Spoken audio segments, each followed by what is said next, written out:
Welcome back to Take 5, an inventory series where we tell you what's going on with healthcare's supply chain because, honestly, we know a lot. Proving that this week is this second part of our series on how vendor relations have changed during the coronavirus crisis. I'm Alex Diamond, and I'm once again joined by Curtis Dietrich, who's been on the road and in facilities helping hospitals manage their supply chains.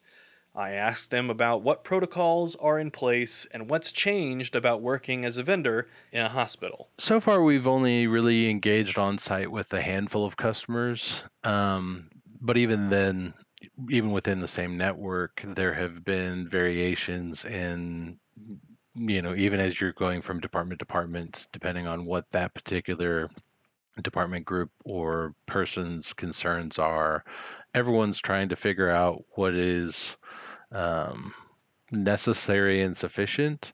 And so there have been other things that we had to do with different hand sanitization protocols, different, footwear sanitization. There's been some of those like little things that as you go from location to location, depending on whatever that department head has come up with is what they think is necessary. There's been some, I'll say, interesting things that people have wanted us to do repeatedly to try and maintain a more clean environment, even in locations that you wouldn't normally have included. So going into a warehouse and having to, basically sanitize your footwear as you move into what was previously never treated as any sort of a sterile, environment has been one example. So things that existed have expanded into areas that previously weren't held to those protocols. As understanding of the disease, progresses and they understand this is a concern, this is not, it, survives on these situations and not on these. That'll all become, again, a lot more common, but it definitely has been, as you might expect, varied and changing minute by minute almost. One thing that came up again was like, the temperature screening to make sure that you aren't feverish. And they'll do that every time you walk into any building. Every time we move from basically building to building, that screening process is going to occur again and again and again.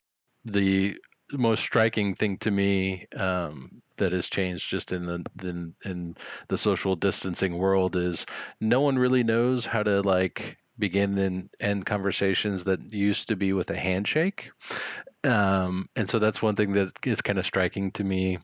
It's just we haven't necessarily built some of those social cues, so that sometimes has been some of the funnier situations where like people instinctively go out and extend their hand and then realize what they're doing and then quickly pull it back, So there's some things like that that have been more striking to me of just like, yeah, we're gonna have to figure out how to both start, these formal introductions in a business environment, and also like when the conversation ends again, you used to have like a same thing, like a little wrap up, and that thing has changed because you can't do what has been the habitual social norm. Everyone is super aware of anyone who is sneezing or coughing, and so that people also have to be aware of those kind of